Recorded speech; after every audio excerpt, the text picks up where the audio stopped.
День за днем корреспонденты нашего канала следят за событиями в республике и за ее пределами. О самых главных из них расскажем в ближайший час. Вы смотрите итоговую программу «Якутия. День за днем». Меня зовут Сергей Михедов. Здравствуйте. И вот о чем мы поговорим сегодня. Ситуация созрела до реализации. Владимир Путин дал добро строительству моста через Лену. Правительству поручено готовить предложение, кто инвестирует в многомиллиардный проект. Я недавно имел возможность лично ознакомиться с президентом с ходом выполнения его поручения, данного мне в августе прошлого года, по возобновлению проекта строительства моста через реку Лена. Пол оклада за визит к наркологу. Нововведение Минздрава обернулось километровыми очередями за справками. Водители реформу не оценили, но уже на следующий день президент озвучил мнение большинства. Чушь какая-то, просто не знаю. У нас минимальный уровень оплаты труда, размер оплаты труда, МРОТ, 11 280 рублей. Это такую зарплату получают 3 миллиона 200 тысяч человек. Уехать на село и стать миллионером. Программы «Земский доктор» и «Земский учитель» расширяют возрастные границы. Сколько теперь заработают врачи и учителя, отправившись трудиться в сельскую местность? Я думаю, это хороший стимул для всех будущих специалистов. 2 крупных пожара за одну неделю без жертв не обошлось. Скачки напряжения, износ проводки или человеческий фактор. Спасатели в поисках ответов выходят в рейд. В результате пожара в городе Нюрба погибло 2 человека. Один из них ребенок. Также пострадал 1 человек. Во всех 3 случаях причины пожара устанавливаются. Встретить старость в ожидании посылки. Шутки про долгую доставку почты в Алекминске до сих пор актуальны. Люди ждут месяцами. Кто виноват в ситуации? Сколько я не отслеживала, посылка все находилась в Якутске. Я позвонила в сортировочный отдел. Мне сказали, что там у них 3 тонны посылок, они справиться не могут. Золотой мамонт и сенсационные выводы археологов. В бедре ископаемого мамонта нашли фрагмент копья древнего человека. Находка способна рассказать, как охотились наши предки 20 тысяч лет назад. Если присмотреться, то вот здесь на ребрах и на черепе мамонта можно увидеть многочисленные порезы и царапины. По словам ученых, именно они свидетельствуют о том, что животное было убито и разделано руками человека. Началась неделя с хороших новостей. Президент поддержал проект строительства моста через Лену, поставив на письме главы Якутии Александра Николаева декларацию «Ситуация созрела до реализации». Далее правительству поручено найти пути реализации проекта. Ленский мост соединит Амуро-Якутскую железнодорожную магистраль, 3 федеральные и 5 региональных автодорог, Якутский речной порт и международный аэропорт Якутск. Российский фонд прямых инвестиций уже изъявил желание об участии в проекте. Светлана Захарова о проекте моста и путях его реализации. Ленский мост практически стал крылатым выражением, символизирующим ожидание. Но в конце концов развязка этой многолетней истории начинает все отчетливо виднеться на горизонте. Владимир Путин поддержал строительство моста. Цитата, которую в эти дни публиковали практически все информационные агентства, вплоть до иностранных сайтов. Ситуация созрела до реализации. Но каким же предстанет мост? Согласно проекту, переход соединит 2 берега одной реки с территории города Якутска до Нижнего Бестяха. Его общая длина составит 14 километров. Непосредственно над водой будет проходить 3 из них. Стоимость инвестпроекта оценивают 83 миллиарда рублей.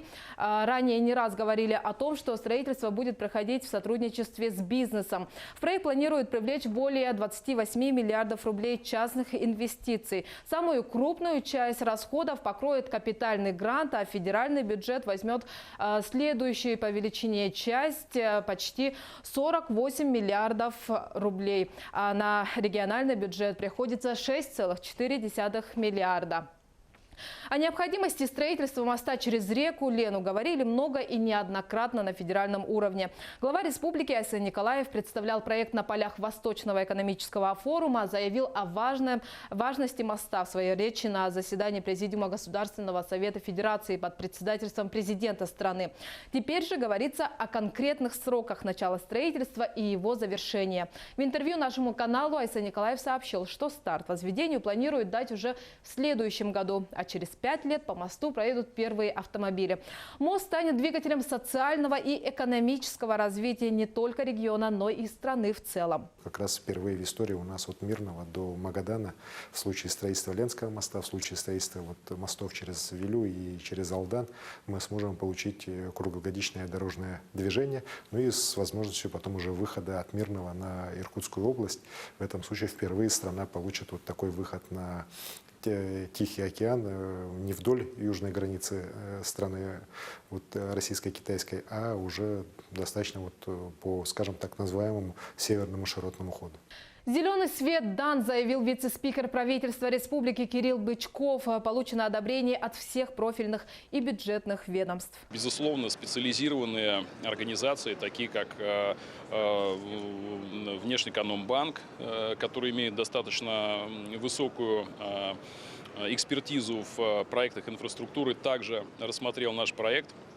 Это было в начале осени. Они дали нам также положительные заключения по многим параметрам. Мы соответствуем даже не просто объекту жизнеобеспечения, но и наши социально-экономические показатели от реализации этого проекта превышают даже многие, которые сейчас вносятся другими субъектами в план. А в экономическом плане мост действительно скажется положительно. По плану ввод моста стоит на 2025 год. После его запуска ожидается повышение валового регионального продукта на 2,5–3% и снижение затрат на северный завоз больше, чем на 4 миллиарда рублей. Ну, а в первую очередь, конечно, это повышение качества жизни якутян, обеспечение свободы передвижения вне зависимости от времени года. Решение именно этой проблемы больше всего ждут якутяне. Так-то, конечно, хорошо. Переправа же, сами знаете, как мы страдаем. Хорошо, что люди будут переправляться через реку без парома, без закрытия реки. Хорошо. Наши жители будут теперь без всяких эксцессов приезжать. Очень хорошо, думаю, облегчить этот переезд людей. Они же, вот что творится каждый раз на переправе. Мост соединит не просто два берега, но и важные транспортные объекты. Это железнодорожная станция Нижний Бестях, аэропорт Якутск, 3 федеральные трассы и еще больше региональных и муниципальных дорог. Таким образом, 80% республики получат круглогодичное дорожное сообщение. Проезд будет платный. Поспешу успокоить водителей легковых автомобилей. Для них мост будет открыт всегда. А вот машины со средним тоннажем допустят по цене до 1000 рублей за проезд. Если сравнить с услугами паромов, то это в разы дешевле. И уж точно никто не поспорит, что быстрее и экономнее на стресс и время. Пока решался вопрос с мостом в Якутии, у автолюбителей страны началась паника. С 22 ноября должны были вступить в силу нововведения в федеральный закон о безопасности дорожного движения. Для водителей всех категорий предполагалось сделать обязательным прохождение теста на алкоголь и наркотики. По этой причине стоимость водительской медкомиссии в некоторых городах страны могла подорожать сразу в 4 раза. Для получения категорий А и Б за медкомиссию пришлось бы заплатить 7500 рублей, за категории С и Д – 8800 рублей. Дабы успеть получить заветную справку от нарколога по всей стране, всю неделю продолжались ажиотаж и давка. Люди выстраивались в километровые очереди, чтобы сдать анализы по старым правилам и цене. Очередной побор государства идет. И для пенсионеров это вообще унизительно даже. Вот это такое. Права надо менять сразу в 10 лет, и сейчас приходится стоять. Потом ведут опять какое-то новшество, что эта справка не действительно в течение 6 месяцев будет действительно ничего. Очередной побор просто государства. Впрочем, нововведение отложили. Президент России Владимир Путин подверг резкой критике новый приказ Минздрава. И стоит отметить, нашел самые подходящие для этого слова. Чушь какая-то, просто не знаю. У нас минимальный уровень оплаты труда, размер оплаты труда, МРОД, 11 280 рублей. Это такую зарплату получают 3 200 000 человек. Да еще работодатели частенько, к сожалению, нарушают законы и поменьше платят. А сколько миллионов людей возле этой цифры, чуть побольше. 5000, если нужно отдать за эту справку, так что ползарплаты надо человеку отдать месячно. Ну, чушь какая-то. И все, я инстанции в правительстве все согласовали. Минтруд хотя бы должен был посмотреть, что это очень большое количество. Отметим, Минздрав России на критику отреагировал и практически сразу опубликовал приказ о переносе вступления в силу новых правил медосвидетельствования водителей. Теперь они начнут действовать с 1 июля следующего года. Обещали также пересмотреть и стоимость медосмотра. А в Южной Якутии провели пресс-тур по предприятиям угледобывающей компании «Колмар». Журналистам Республики и Сибири показали горно-обогатительные комплексы и Наглинский, и Денисовский, а также ремонтно-производственную базу компании. Об объектах и их показателях рассказывает Сергей Козюра. Сегодня горно-обогатительный комплекс и Наглинский, Денисовский, входящие в группу компании «Колмар», дали мощный толчок развитию территории Южной Якутии и становлению самой крупной ТОР в республике Саха. Как только мы стали резидентами ТОР, вот вы посмотрите, да, буквально за 2-3 года и Денисовская фабрика построилась, да, и люди набрались туда, и оборудование привезли импортное за счет таможенных льгот. И оперативно начали тут же и Наглинскую 2 строить, и сейчас еще первую очередь, и параллельно уже сейчас будем вторую очередь начинать с ранней весны. В декабре 2017 года был дан старт одной из масштабных строек – обогатительная фабрика Наглинская 2, запуск которой запланирован на 2020 год. Угольный концентрат с данной фабрики будет экспортироваться в Японию, Китай, Корею, а также в перспективе в Индонезию и Индию. Подписание договора с китайской корпорацией Avic International о проектировании технологической линии, поставке, монтажу и запуску в работу технологического оборудования для фабрики Наглинская-2 состоялись в конце прошлого года. Мы тоже надеемся, что мы будем тоже участвовать вместе с Колмаром, построить, запускать фабрику по срокам. И сейчас, конечно, тоже есть такой план, есть намерение вместе построить сушильно-топочное отделение. Это как раз будет решить проблему с отгрузкой.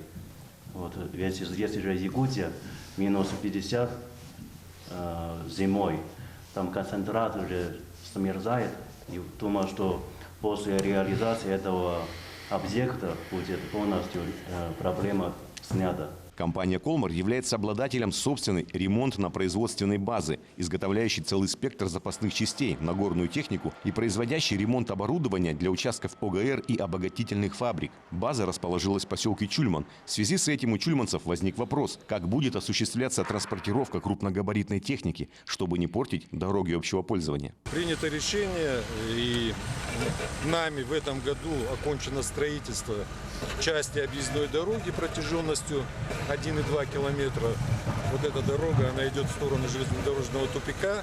В следующем году мы запроектировали и осуществим строительство второй очереди. Для достижения целевых показателей компания «Колмар» планомерно вводит в эксплуатацию новые объекты. В 2018 году была построена обогатительная фабрика «Денисовская» производственной мощностью 6 миллионов тонн угля в год. Шахта «Денисовская центральная» единственная в стране, осуществляющая добычу угля способом камерно-столбовой отработки. А на шахте «Денисовская восточная» будет применен способ добычи длинными столбами. Такая технология позволит существенно понизить себестоимость добычи угля и значительно уменьшить его потери. Сергей Козюра, Екатерина Павлова, Нерюнгри. Размер выплат по программе «Земский доктор» планируют увеличить до 2 миллионов рублей. Об этом накануне сообщила министр здравоохранения республики Елена Борисова. По этой программе с 2012 года на село уехали работать более 700 врачей, в том числе около 140 из них в арктические районы. Эта программа дала хороший результат, подчеркнула министр. Сейчас Якутия занимает 5-е место в стране и 1-е по Дальнему Востоку в вопросе обеспеченности врачами в первичном звене здравоохранения. С 1 ноября сняты возрастные ограничения по участию в программе. Теперь решается вопрос об увеличении выплат врачам до 2 миллионов рублей, фельдшерам до 1 миллиона. Успех земских программ расширяет список профессий. Участвуя в новой программе «Земский учитель», педагоги за переезд работать на село получат по 2 миллиона рублей. По аналогии с проектом «Земский доктор». Программа планирует с 1 января следующего года. Более того, дополнительную финансовую поддержку получат педагоги, которые в течение 5 лет отработают в сельской местности. Ульяна Шагина разбиралась в деталях нового федерального проекта. Подруги и однокурсницы педагогического института Северо-Восточного федерального университета Анна и Анастасия в этом году уже выпускаются. Каждая из них поедет в свой родной Улус, чтобы начать дело, которому обучалась целых 4 года. Заканчиваю тоже направление начальное образование. Это вот последний год. И, при окончании института я тоже планирую поехать в свой родной Улус, в город Вилюйск, и работать там учителем начальных классов. Отдаленные сельские школы Вилюйского Улуса сегодня ощущают острый дефицит в учителях, особенно математики, иностранных языков, физики, химии и биологии. Сейчас проблема решается только распределением нагрузки по уже работающим педагогам. И подобная ситуация во всех районах. Приток новых кадров в сельской школе только в радость. И новая федеральная программа «Земский учитель» как раз должна стать толчком для этого. Да, мне кажется, это хорошая программа. Она станет стимулом для работы. В этом учебном году педагогический институт выпустит более 500 бакалавров, очной и заочной формы обучения по самым разным специальностям. Мы готовим, учителей начальных классов, воспитателей дошкольного образования, социальных педагогов, педагогов-психологов, учителей технологий, учителей информатики. И руководство института сейчас вносит свои предложения для того, чтобы готовить будущих педагогов именно по тем направлениям, которые нужны школам. В том числе имеющие по 2 профиля подготовки, то есть, например, учителя, который способен вести математику и физику, или же начальное образование и английский язык, иностранные языки, например, да. То есть мы вот эту совместную работу с министерством сейчас планируем, чтобы в зависимости от трудностей, которые есть в конкретных школах и детских садиках северных наших улусов, мы направляли туда специалистов, которые готовы работать в этой среде. Программа начнет работу уже с начала нового года. И сейчас Министерство образования и науки республики формирует перечень вакансий. Механизмы программы пока разрабатываются. Но уже известно, что выплаты для дальневосточников, в том числе и якутян, в 2 раза больше, чем в целом по России. И составят 2 миллиона подъемных. Конечно, мы приоритет будем делать как раз на труднодоступные арктические районы.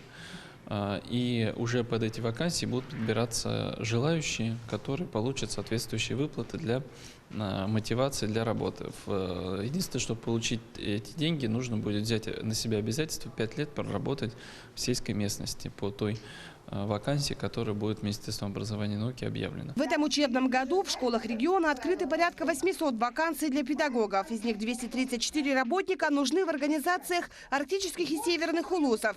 Между тем, больше всего учителей не хватает в отдаленных населенных пунктах. По состоянию на 21 ноября 2019 года в районе открыто 19 вакансий педагогических работников. С началом запуска новой программы ждут приток новых кадров и в Уснерской гимназии.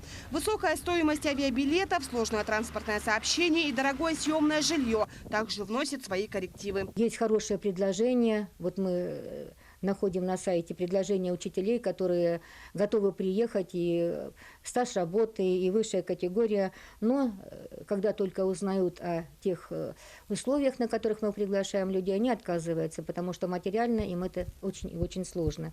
И вот мы рассчитываем на то, что закон этот поможет прежде всего решить оплату с проездом учителей, которых мы будем приглашать. Следующее, может быть, подъемные будут выплачивать, чтобы первое время люди могли материально обеспечить себя и свою семью. Жилье будет предоставляться для этих учителей, потому что съемное жилье в поселке у нас стоит очень дорого. И в конце концов мы сможем заранее спланировать и пригласить тех учителей, которые рады приехать к нам работать и которые необходимы для того, чтобы дети в нашем образовательном учреждении получали хорошее качественное образование. Итак, кандидатами на получение 2 земских миллионов станут педагоги высшего или среднего профессионального педагогического образования не старше 55 лет. Информация обо всех вакансиях появится на сайте Министерства образования уже в начале года. Сам конкурс продлится до 15 апреля. И уже летом первые земские учителя поедут покорять сельские местности. Ульяна Шагина, Якутия. День за днем. Сейчас мы прервемся на пару минут. Смотрите в продолжении программы. За одну неделю сразу 2 крупных пожара с жертвами. Спасатели в поисках причин выходят в рейд. Шокирующие случаи в Якутии с оставленными детьми на произвол судьбы, нехватка денег или банальное пьянство, что вынуждает женщин бросать собственных детей.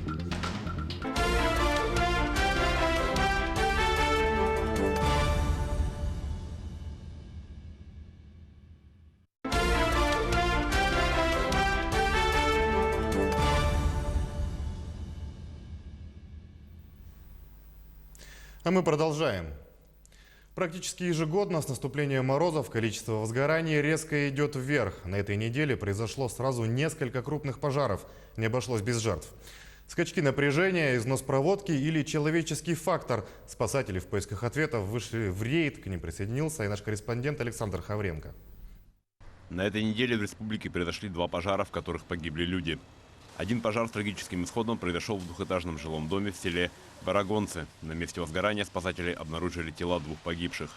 В Нюрбе в частном доме от огня погибли женщина и ребенок. Еще 1 человек пострадал, его доставили в больницу. По предварительным данным, в результате пожара в городе Нюрба погибло 2 человека. 1 из них ребенок. Также пострадал 1 человек. Во всех 3 случаях причины пожара устанавливаются. На данный момент работают дознаватели МЧС России. В городе Нюрба также работают сотрудники Следственного комитета. С наступлением холодов наступает и пожароопасный период. В частных домах начинают активно топить печи, использовать газовые котлы, и иногда недосмотр приводит к трагедии. Жители многоквартирных домов, особенно ветхих и аварийных, используют мощные обогреватели. Но старая проводка не всегда выдерживает дополнительное напряжение. Происходит замыкание и, как следствие, пожар. Помню, года 3, по-моему, назад. Вот в соседнем крыле там загорелась квартира. И мы все загорелось, да, вот, и мы выбежали с детьми на улицу. У меня 3 детей, мы раздеты, без ничего, документы, но у нас паника была. На этой неделе профилактические рейды с участием инспекторов пожарного надзора прошли в Якутске, Ленске и селе Соскылах Анабарского района. В первую очередь они касались многодетных семей, ведь печальная статистика говорит о том, что часто жертвами пожаров становятся именно дети. В текущем году в Республике Саха-Якутия зафиксировано 3 случая гибели детей при пожарах. 9 детей травмировано. В 2018 году зафиксировано 5 случаев гибели детей, 5 детей травмировано. Основными причинами данных пожаров стало нарушение правил устройства и эксплуатации электрооборудования, неосторожное обращение с огнем и нарушение правил устройства и эксплуатации отопительных печей. В селе Соскылах Анабарского района также был проведен рейд в домах и квартирах, где проживают многодетные семьи. Основными нарушениями в домах, в квартирах является нарушение целостности электропроводки, старая электропроводка, неисправность электропроводки, ну и оставление детей без присмотра. Всего в районе зарегистрировано 227 многодетных семей. Из них в этом году с начала года во всех местах проживания многодетных семей проведены профилактические мероприятия. Инспектора пожарного надзора настоятельно рекомендуют жильцам не пренебрегать правилами безопасности и в ближайшее время устранить все выявленные нарушения. Ведь любую трагедию лучше предотвратить, чем разбираться с ее последствиями. Александр Хавренко, Григорий Охлопков, Николай Васильев. Якутия. День за днем. Новость о запертых у себя дома в Амге в течение 2 суток без еды и воды малолетних детях шокировала всю республику. Мать оставила малышей, несмотря на то, что самому младшему из них всего 10 месяцев. Не менее вопиющий случай произошел в Вилюйске. Там многодетная мать покончила с собой. Отец в это время находился в стационаре. В итоге дети провели 2 суток одни, оказавшись буквально оставленными на произвол судьбы. В суть проблемы подобного социального сиротства попыталась вникнуть Сусанна Рожина. Ежегодно только в одном Якутске в детские специализированные учреждения поступает более 150 детей. В основном из-за пьянства родителей или одного из них, но чаще всего матери. Инспекторы ПДН к нам привозят детей из неблагополучных семей, которые попадают в тяжелые, и детей, родителей, попадающих в тяжелые жизненные ситуации. Часто за год у нас проходит очень много детей. И я считаю, что это очень плохой показатель, говорящий о низком социальном уровне. Действительно, под ударом дети из малообеспеченных неполных семей. Также эксперты относят к группе риска семьи, переехавшие в столицу из улусов. По состоянию на 9 месяцев текущего года у нас на учете около 400 таких семей, 384. Очень высока скрытая миграция. В наш город, скажем так, да, люди переезжают в Якутск из улусов республики, нет хорошей жизни. И, к сожалению, здесь они тоже сталкиваются вот с такими же проблемами. Подолгу ищут арендуемое жилье, подолгу ищут работу. Часто не могут определить детей в садик и в школы поблизости от места проживания. Хотя работа на местах с семьями, оказавшимися в трудной жизненной ситуации, и ведется, но предугадать, кто из родителей способен оставить собственных детей или наложить на себя руки, невозможно. Единственное решение сейчас – профилактические работы на межведомственном уровне с привлечением сотрудников как МВД, МЧС, так и службы сопровождения. Эти рейды, в первую очередь, это недопущение правонарушений со стороны несовершеннолетних, да? Предотвратить, да, происшествия с несовершеннолетними, вот, или несовершеннолетними, и чтобы не было нарушений со стороны законных представителей, употребления спиртных напитков, ненадлежащее исполнение родительских обязанностей. Алкоголизм родителей, буллинг, то есть травля как в сети, так и в школе со стороны более обеспеченных и благополучных сверстников. Эти факторы дополнительно воздействуют на неокрепшую психику подростков. Поэтому активнее нужно вести работу в школах, чтобы дети знали свои права и умели их отстаивать.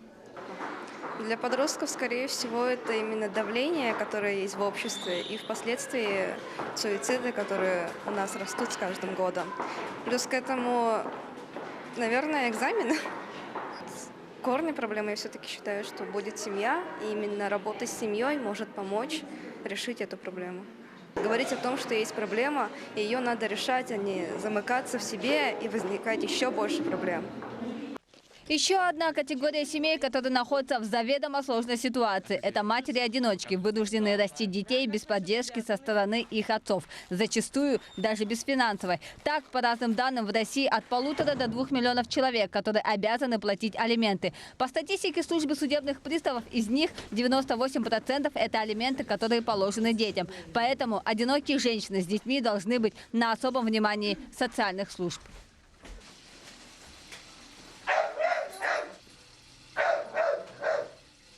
Однако всей проводимой работы социальных служб недостаточно, и зачастую дети продолжают оставаться брошенными на произвол судьбы. Очевидно, что необходимо усиливать работу или в целом менять подход к социальному и психологическому сопровождению неблагополучных, малообеспеченных и неполных семей. Ведь на кону может быть безопасность и даже жизни детей.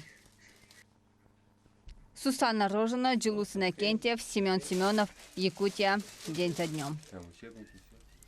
Переходим к теме многолетней и насущной. Встретить старость в ожидании посылки в некоторых районах Якутии до сих пор не звучит как шутка. Оплачивая тариф, заложенный для почтовых отправлений первым классом или ЕМС, адресаты и отправитель обычно уверены, что оплачивают срочную доставку. В итоге приходится томиться в ожидании. Например, жителям Алекминска пришлось ждать заветных бандеролей на 1,5 месяца дольше запланированных сроков. Причем на гневные звонки в головной офис столицы республики никто не реагировал. Наши алекминские коллеги пытались разобраться в проблеме. Чуть больше 600 километров между столицей республики Якутском и городом Алекминском. Самолетом это в среднем 1,5 часа, по воде 12. Но иногда этот путь растягивается в недели и даже месяцы. Речь идет о почтовых отправлениях. С 1, 2, 3 и далее октября по программе отслеживания адресаты наблюдали. Посылка поступила в сортировку города Якутска. Сколько я не отслеживала, посылка все находилась в Якутске. Я позвонила в сортировочный отдел. Мне сказали, что там у них 3 тонны посылок, они справиться не могут. В Якутск она попала еще 3 октября.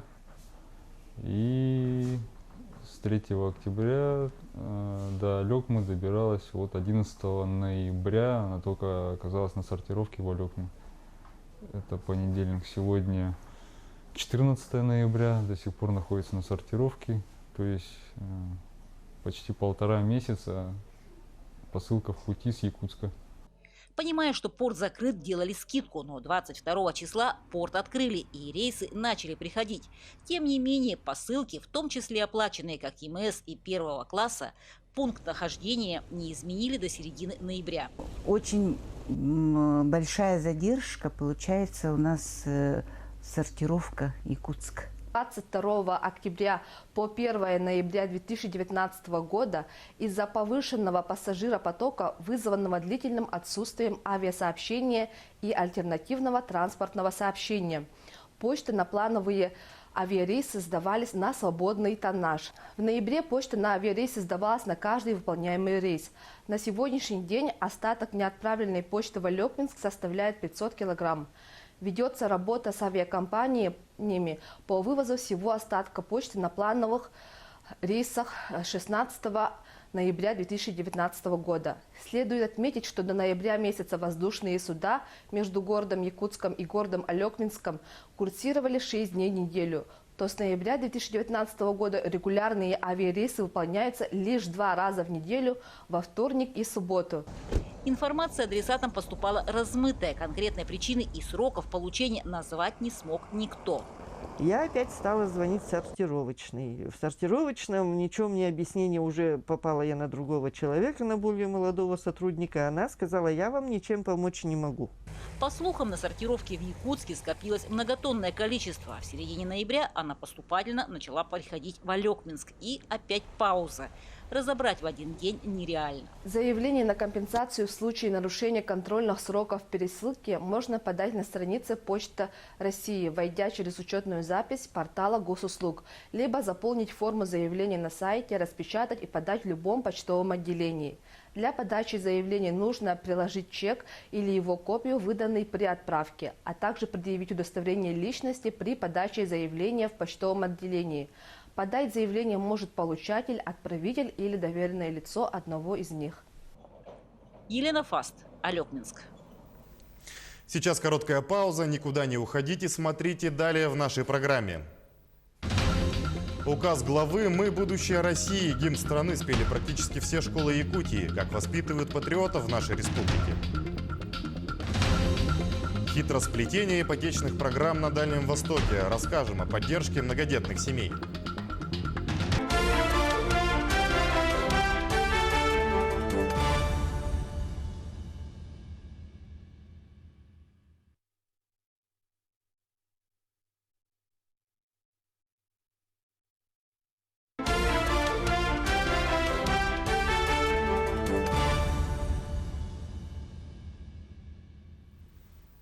Продолжаем выпуск. На этой неделе глава Якутии Айсан Николаев подписал указ о проекте «Мы – будущее России».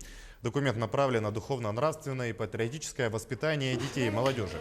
Один из пунктов указа посвящен введению в практику исполнения государственного гимна Российской Федерации в общеобразовательных организациях Якутии. Айсан Николаев порекомендовал руководителям учреждений начинать учебную неделю с прослушивания государственного гимна. Сам же руководитель региона принял участие в торжественном исполнении гимна страны в общеобразовательной школе номер 5 города Якутска. Фундамент наш – это наш патриотизм, наша гордость нашей великой страной. И ее мы должны, конечно же, в наших детях культивировать с самого малого возраста. Впрочем, на этой неделе гимн страны пели не только в столичных, но и практически во всех школах республики. С энтузиазмом отнеслись к новому указу главы региона и музыкальные школы, школы искусств и даже сельские клубы, а также представители народной самодеятельности в Илусах. Гимн исполнили не только дети, но и взрослые. Особенно отрадно оказалось, что многие школьники слова главной песни страны знают наизусть. А самое важное, сами ребята понимают всю значимость и необходимость патриотического воспитания.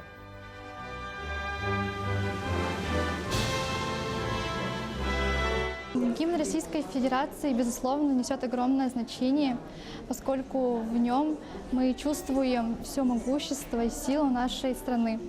При исполнении гимна в моей душе рождается восхищение нашей страной. В гимне я чувствую гордость и патриотизм.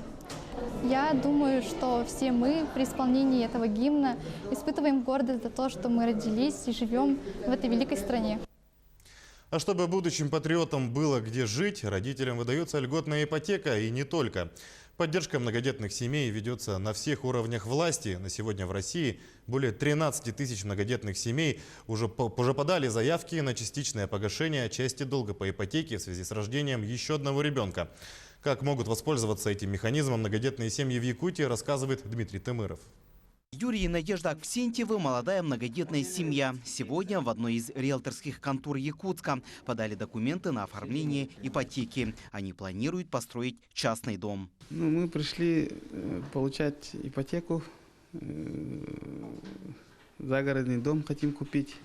У нас уже есть одобрение на 3 миллиона с процентной ставкой 10%. И в будущем хотим рефинансировать на снижение ставки. И действительно, у них такая возможность появилась. По истечении 6 месяцев с оформления кредита семья уже может подать документы на снижение процентной ставки. Такие услуги сейчас предоставляют многие банки. С 25 сентября 2019 года многодетные семьи могут написать заявление в банк на снижение процентной ставки, а также на списание основного долга в размере 450 тысяч рублей. Данная программа распространяется для многодетных семей, у которых родился третий и последующий ребенок. Семейной ипотекой могут воспользоваться люди, которые приобрели квартиру у юридического лица под большую ставку, и у них появился ребенок с 1 января 2018 года, либо появится до 31 декабря 2022 года, могут понизить все процентную ставку по данной программе. Также для поддержки многодетных семей с этого года начала реализовываться программа выплат в сумме 450 тысяч рублей для частично-досрочного погашения ипотеки. Эти средства идут из государственного бюджета. Клиент, имеющий ипотечный кредит, может его получить, собрав комплект документов по перечню.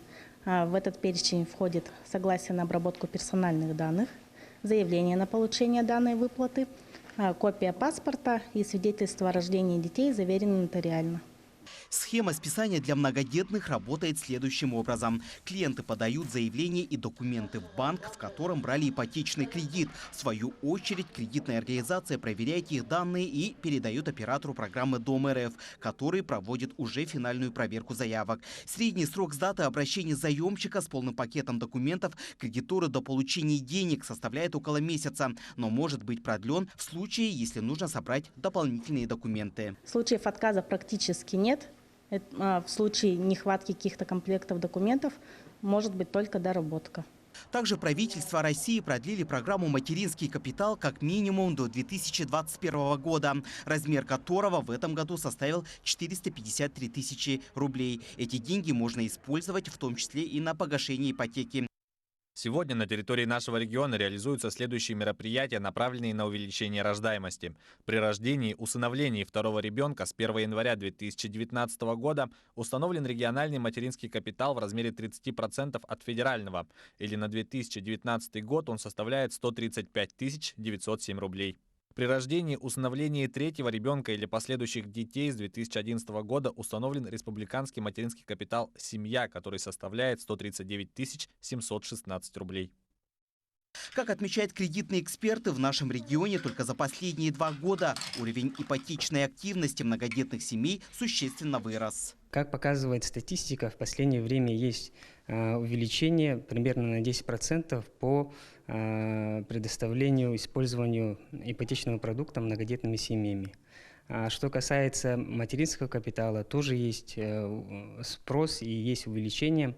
Также увеличивается численность многодетных семей, которые использовали средства материнского капитала так для приобретения недвижимости, так и для погашения основного долга. Отметим, на сегодня по стране почти 3 миллиона семей с детьми улучшили свои жилищные условия благодаря мат-капиталу. И, как отмечают эксперты, это самое популярное направление расходования средств. По данным Центробанка, в августе и сентябре этого года заявки на освобождение от платежей подали около 10 тысяч заемщиков. Из них банки к концу сентября рассмотрели 5,5 тысяч заявок, из которых одобрено 3 тысячи. И столько же заявок одобрили в Дом РФ, но уже от многодетных семей на частичное погашение ипотечных кредитов в сумме до 450 тысяч рублей. Дмитрий Тымыров, Григорий Григорьев, Григорий Охлопков, Джулстан Иннокентьев, Якутия. День за днем. Сенсационное открытие в мире науки. Якутские ученые полагают, что обнаруженный во время экспедиции на острове Котельный мамонт Павлова был убит древним человеком. Сделать такой вывод позволил обнаруженный в лопатке древнего животного осколок костяного оружия. Сейчас ученые исследуют находку. Наш корреспондент Юрий Осипов убедился в уникальности открытия. Мамонт получил имя Павлова, начальника исследовательской экспедиции, которая и обнаружила останки. Изначально план был извлечь другое ископаемое – золотого мамонта. Он получил свое название из-за того, что его впервые обнаружили в солнечную погоду. Под лучами солнца он светился словно золотой, но свои коррективы внесла природа. Так как весна ранее получилась в этом году, и так как золотой мамонт лежал в приливном зоне, она талым водой, снежной водой его водой залила. Иннокентий Павлов, как руководитель, принял решение переместить экспедицию на тундровую часть острова. Они посоветовались с местным населением, где лучше проводить исследования. Находка их ожидала примерно в 11 километрах от первоначальной точки. На расспрос у ребят я узнал, что недалеко лежит фрагмент черепа мамонта. И мы двинулись на эту точку. И когда мы приехали туда, на место, где лежит фрагмент черепа мамонта, я увидел, что она лежит прямо в тундре. Не на русле речки и не на берегу, а именно в тундровой зоне. И я предположил, что если в тундре лежит, то значит здесь должно быть и остальные кости этого мамонта. Предположение оказалось верным. На этом месте исследователи достали около 40% костей мамонта.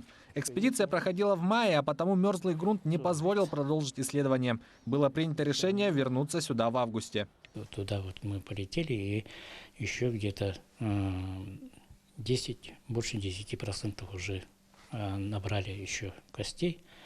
И мы там уже нашли еще следы воздействия человека. Мамонта привезли в Якутск, и уже во время предварительного осмотра в лопатке животного ученые обнаружили осколки острого наконечника. Это доказывает, что животное сталкивалось с человеком. Если присмотреться, то вот здесь на ребрах и на черепе мамонта можно увидеть многочисленные порезы и царапины. По словам ученых, именно они свидетельствуют о том, что животное было убито и разделано руками человека. Чтобы доказать свою гипотезу, ученые провели целый ряд исследований. Ведь могло оказаться, что повреждения были нанесены уже в наше время. Провели криминалистический анализ в Москве. В московском центре провела ее Плетянова Ирина, наш коллега, патологоанатом, и выявили, что там не было железа. То есть все эти следы сделаны каменным оружием. В Якутии нет возможности провести подробный анализ, поэтому для определения возраста найденного мамонта останки отправили в японский университет Джикей. Там провели углеродный анализ находки. Наш коллега, профессор Наоги Судзуки из университета Джикей, он любезно предоставил нам свои возможности сделать датировку. Датировку показала 21 тысяча лет назад, это то есть время потепления, науки называется Каргинское межледниковье. В это время эти острова были частью материка. Эта экспедиция – часть большого проекта «Новосибирские острова. Форпост России в Арктике». В его рамках прошло уже 4 экспедиции. Острова Большой, Ляховский, Столбовой и Котельный. Эти экспедиции были комплексные, но самая большая удача нас ожидала именно в области палеонтологии и археологии. И находка мамонта Павлова это была какая-то, наверное, кульминационная точка. Находка этого мамонта позволила сделать сразу несколько открытий и немного приоткрыть завесу над древними временами. Значение этой находки, оно очень огромное еще в том плане, что кроме того факта, что древние люди охотились на мамонтов, еще умели их утилизировать полностью.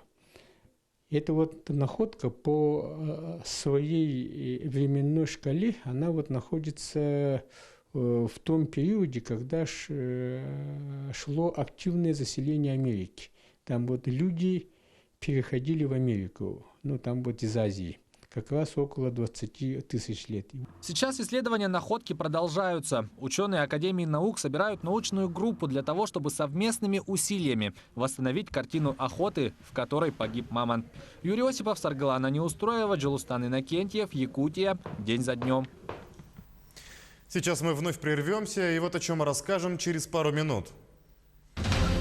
Подвиг якутян на земле новгородской. Делегации из нашей республики к юбилею Победы рассказали о славе земляков. Do you speak English? В Северо-Восточном федеральном университете учат иностранных студентов на английском языке.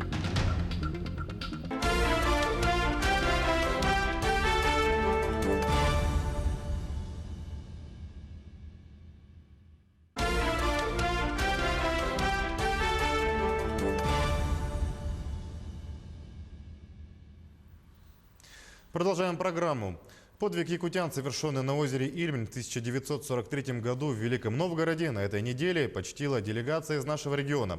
На месте событий под звуки оркестра отдали дань памяти, затем послушали истории местных жителей о событиях тех страшных лет. Материал нашей коллеги Оксаны Шведовой о пребывании якутян в Новгороде.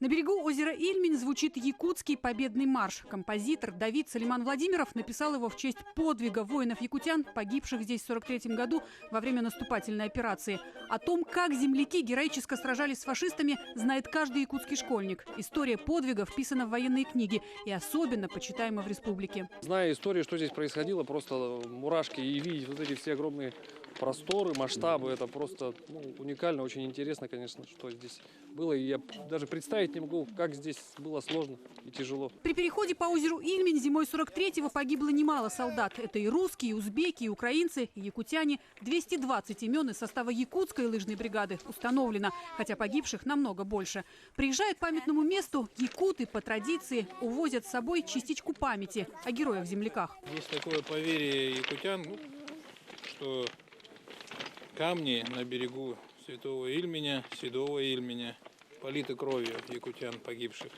И вот если посмотреть, то можно в это поверить. После посещения места последнего боя лыжной бригады якутяне почтили память земляков у мемориала героям. Его установили в мае 2000 года.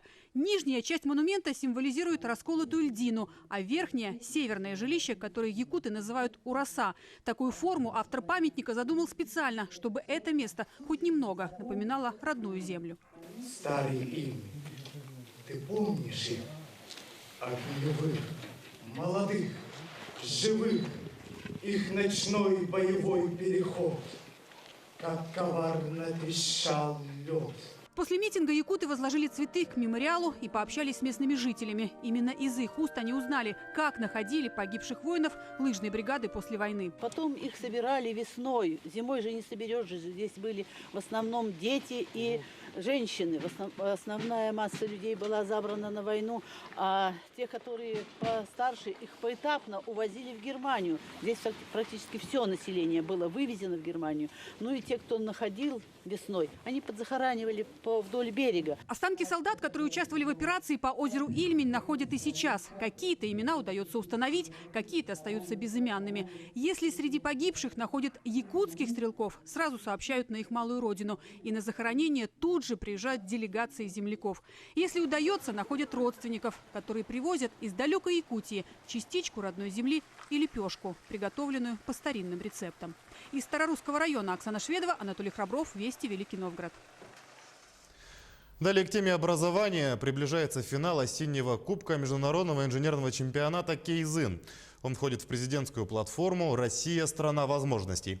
Это крупнейшие практикоориентированные соревнования в России и странах СНГ по решению инженерных кейсов.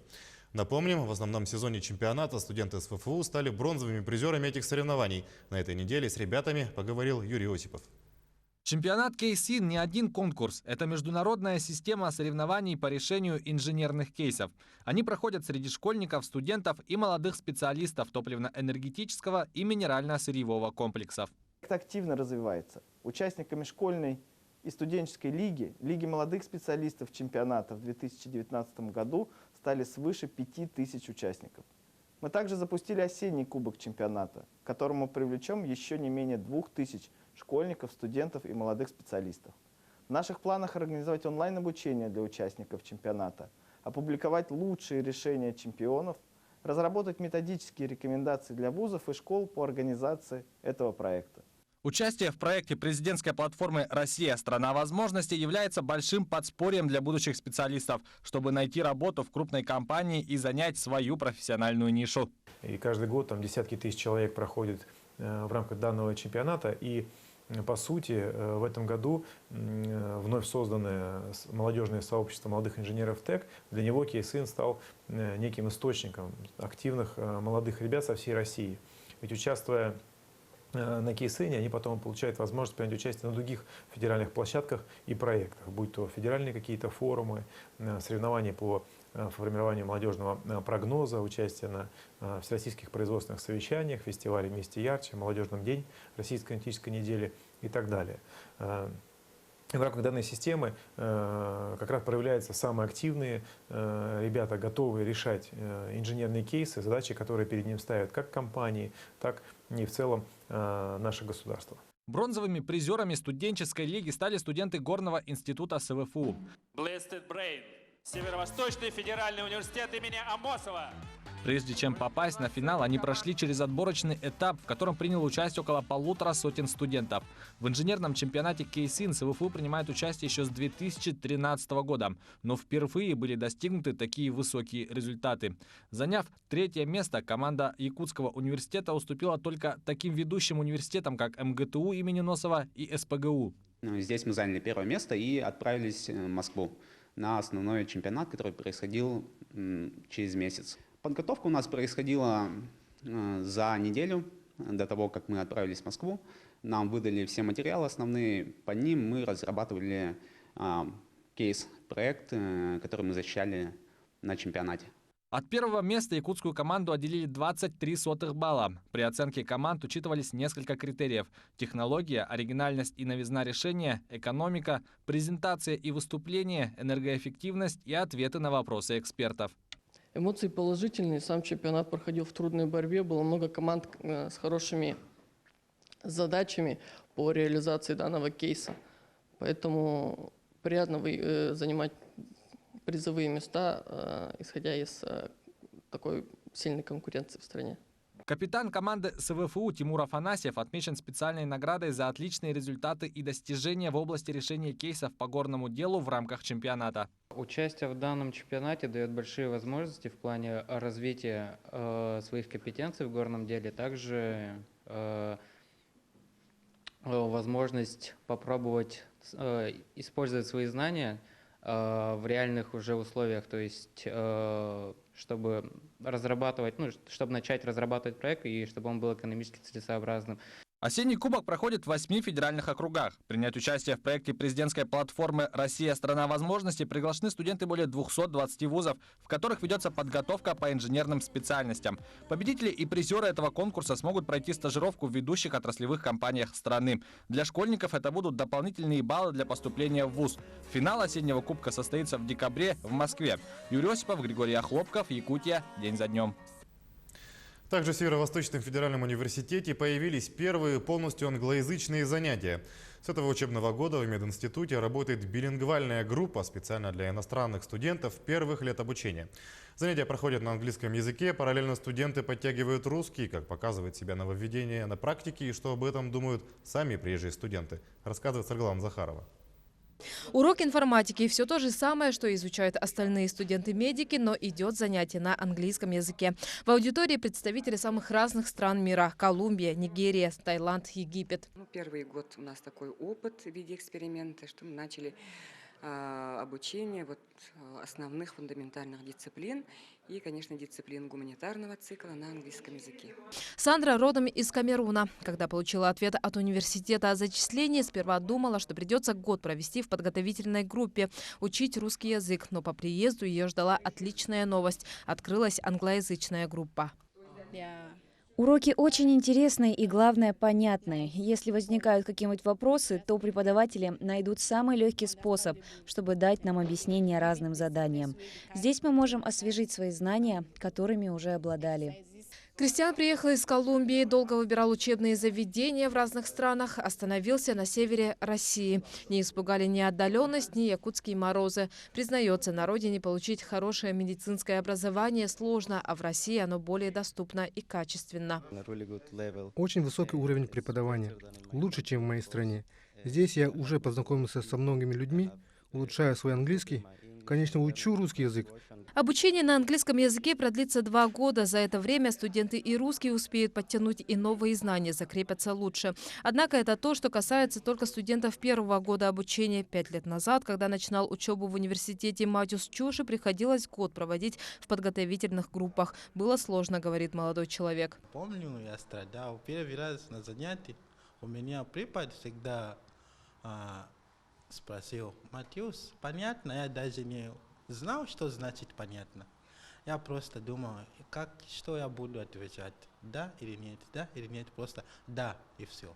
Матиус не сомневается, что после окончания учебы вернется в родную Замбию, несмотря даже на то, что в стране нестабильная экономика и рассчитывать на большие зарплаты не стоит. Деньги не главное, говорит будущий врач. Важно, что в скором времени он сам сможет спасать жизни.